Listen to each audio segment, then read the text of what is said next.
La volonté de Dieu, nous avons parlé aussi finalement de la troisième volonté qui prévaut sur tout le reste. C'est quoi? C'est la volonté de Dieu. Alors, qu'est-ce que la volonté de Dieu?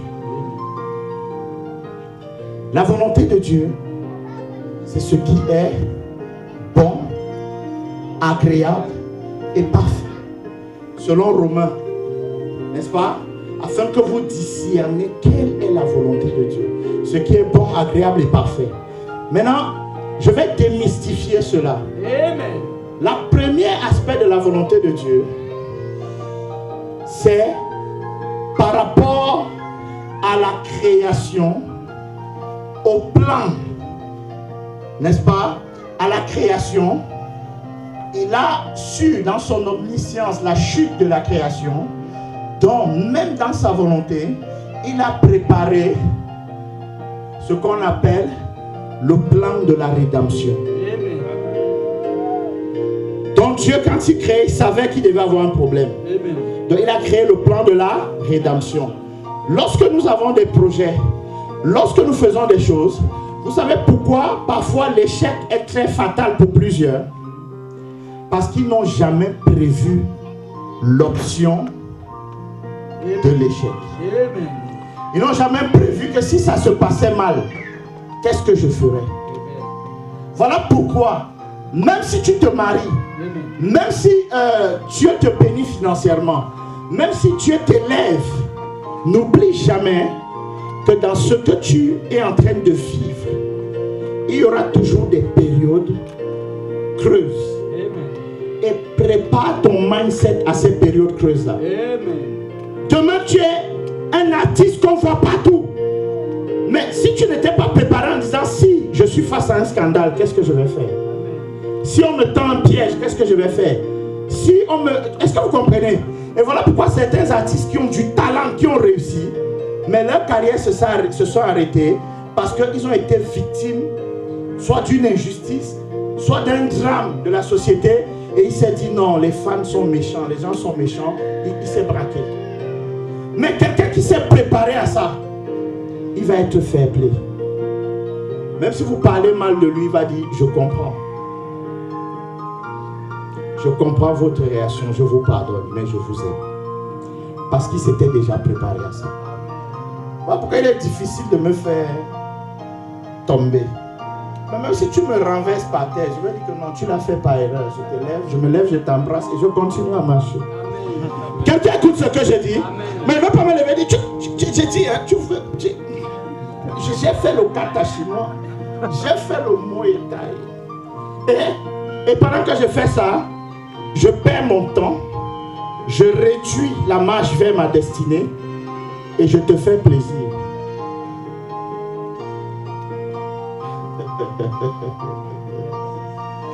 Est-ce que quelqu'un écoute ce que je dis? Est-ce que vous écoutez? Votre regard, c'est sur celui qui vous a appelé. Ce n'est pas sur tout ce qui peut vous distraire. Est-ce que vous comprenez? Parce que le but est plus grand que le chemin. Que le chemin ne te retienne pas. C'est le but qui doit t'arrêter. Amen. Est-ce que vous écoutez? Amen. Je peux poursuivre? Poursuis, papa. Le but seul doit t'arrêter dans la vie, pas le chemin. Bon, maintenant, nous étions sur la volonté de Dieu. J'ai dit, Dieu a prévu. Parce que quand on parle que, quand Job disait mon rédempteur est vivant, ça veut dire celui qui vient après ma chute pour me relever, il est vivant. Mais comment il savait que Dieu était rédempteur avant même qu'il n'ait une chute? Rebelle. Est-ce que tu crois que parce que ce que tu fais marche bien, même si ça ne marche pas, Dieu viendra te relever. Amen. Voilà pourquoi beaucoup fuient Dieu après que c'est dysfonctionnel. Pourquoi? Parce qu'ils ne l'ont jamais vu dans sa dimension de rédempteur. Amen. C'est pour ça que quand tout va mal, il quitte. Parce qu'il se dit que Dieu n'est plus dedans. Mais il oublie que Dieu n'est pas seulement le Dieu des montagnes, mais il est aussi de celui des vallées. Amen. Mais pour qu'il se révèle à toi comme le Dieu des vallées, il faut que tu sois dans la vallée. Amen. Dans la vallée. Oh. Est-ce que quelqu'un écoute ce que je dis? Amen. Oh, que l'Éternel soit le Dieu de tes vallées. Amen. Pour te relever sur les montagnes. Amen. Quelqu'un m'écoute? Alors, je t'ai en train de dire, dans la volonté de Dieu, il y a celui de créer, mais celui de relever aussi la création après qu'elle ait connu la chute. Et voilà pourquoi la Bible définit la volonté de Dieu comme ce qui est bon, agréable et parfait. Mais la question maintenant, c'est qu'est-ce qui est bon? Parce qu'il y a une grande polémique. Qu'est-ce qui est bon? Est-ce que vous savez, je ne vais pas encore choquer, mais pardonnez-moi. Dis à quelqu'un, pardonne-moi. Pardonne-moi. Pardonne-moi. Jésus a refusé qu'il n'est pas bon. Il a refusé d'être bon. Par cela, nous comprenons ce qu'il n'était pas. Amen. Jésus dit, seul Dieu est quoi? Est bon. Quelqu'un écoute ce que je dis. Amen. Mais alors, c'est quoi la bonté? Pourquoi même Jésus-Christ de Nazareth, un homme sans péché, mais la seule chose qu'il n'était pas, il n'était pas bon. Ce n'est pas moi, c'est ses paroles. Amen. Hey.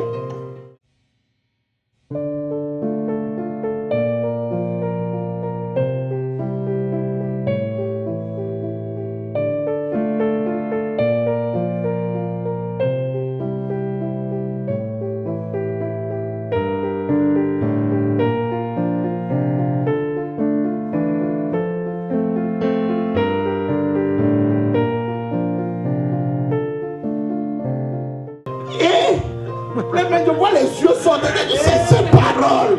Amen. Si vous voulez taper quelqu'un, tapez vos bibles. Amen. Retirez les trucs. Amen. Mais pas moi, je suis un perroquet à cette heure. Amen. Est-ce que quelqu'un écoute ce que je suis en train de dire? Jésus a refusé de dire je ne suis pas bon. Alors la question qui se pose, c'est quoi la bonté? Rebelle.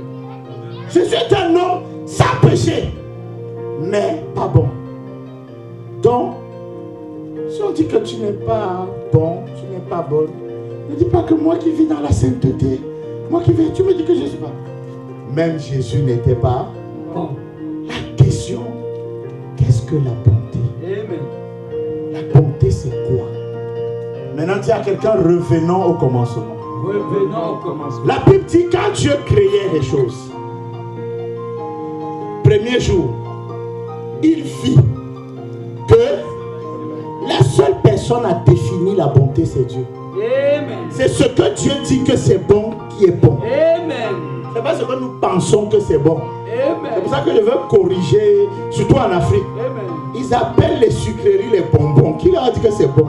Amen, papa. Tu peux aller acheter le bonbon à la vente. Qui a dit que les bonbons là sont bons? Amen, papa. C'est pourquoi je bénis Dieu pour le français. C'est les sucreries. Mais en avant, dit c'est les bonbons. Arrêtez de blasphémer sur le nom. Amen, papa. C'est quelque chose que même Jésus a refusé. Vous a donné ça aux sucreries. Tu peux aller prendre 2 bonbons là. Tu sais, des bonbons de quoi? Ils sont bons en quoi? Ils sont bons parce que c'est sucré. Dans ce cas, Dieu alors est plus que sucré. Dieu est sucré, il est plus que sucré. Bon, regardez. Jésus a refusé qu'il est bon. Alors Dieu, quand il crée, il dit, ça, c'est bon. Qu'est-ce que Dieu a appelé bon? Première chose que Dieu a traité de bon, c'était la lumière. Amen. La première chose que Dieu a traité de bon. Là maintenant, aujourd'hui, je vais vous révéler la volonté générale de Dieu. Et dimanche prochain, comme c'est le dernier dimanche du mois de juillet, on va voir maintenant la volonté particulière, celle qui t'est attribuée. Aujourd'hui, on voit la volonté générale. Ce qui est bon, ce sont des choses à l'état tel que Dieu les a créées. Amen. Voilà pourquoi quand il a manifesté la lumière, la Bible dit il vit et il dit que c'était bon. Par la suite, il y a le deuxième jour où Dieu ne s'est pas prononcé. Ce n'est pas un fait du hasard. Parce que le deuxième jour, Dieu n'a rien manifesté le deuxième jour. Mais Dieu a ordonné un espace. Qu'il y ait un espace, n'est-ce pas, entre les eaux d'en bas et les eaux d'en haut. Et la Bible dit quoi? Dieu n'a pas dit que c'était bon. La question, pourquoi Dieu ne s'est pas prononcé le deuxième jour? Vous savez pourquoi? Parce que la Bible dit, le premier jour, quand il a dit que la lumière soit, la Bible dit, il sépara La lumière d'avec les ténèbres. Il a donné un nom à la... Il a dit, la lumière s'appellera jour et les ténèbres s'appelleront nuit. Le deuxième jour, donc, il fallait ce qu'on appelle loger les deux. C'est que vous ne m'avez pas compris. Il a dit que la lumière est bonne. Il a séparé la lumière. Quand tu sépares deux choses, quand on parle de séparation, ça implique un lieu. Quand on parle de séparation, ça implique un lieu. Voilà pourquoi l'espace qui a été créé le deuxième jour, c'était l'espace dans lequel Dieu voulait loger les ténèbres. Amen. Et Dieu n'a pas appelé ça bon. Je peux te choquer. Amen. Voilà pourquoi Dieu ne trouve pas bon qu'il y ait un esprit qui tourmente ta vie. Amen. Non, tu n'as pas compris.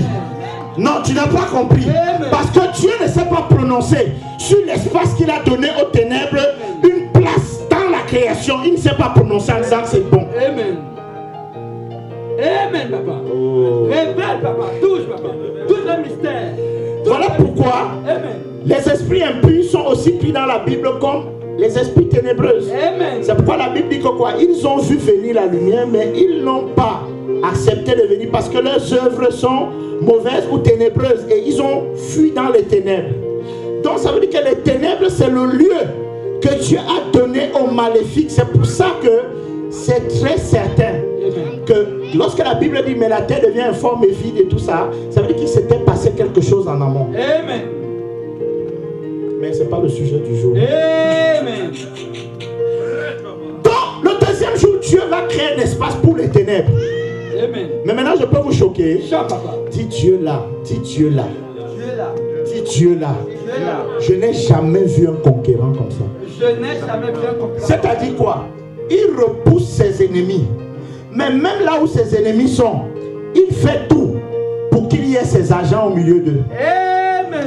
Maintenant, pose-moi la question, comment alors Dieu a fait pour qu'il y ait ses agents au milieu d'eux? La Bible dit qu'il y a un étendu, d'accord? C'est pourquoi quand vous regardez le ciel, pour ceux qui sont allés dans les astres, dans les machins, pour ceux même qui ont des loupes là, vous verrez que même en plein jour, quand vous allez dans les cieux là, c'est toujours noir. Amen. Regardez l'astrologie, regardez comment les planètes sont placées. Tout ça c'est quoi? C'est noir. Noir. Ce ne sont que certaines étoiles et tout ça qui émettent de la lumière. Amen. Maintenant, qu'est-ce que Dieu va faire? Dans cette ténèbre là, il va faire quelque chose le 4e jour. Amen. La Bible dit qu'il va créer les luminaires. Oh, pourquoi créer les luminaires là où il y a déjà la lumière? Amen. Il a créé les luminaires dans ces ténèbres-là. C'est que vous n'avez pas capté.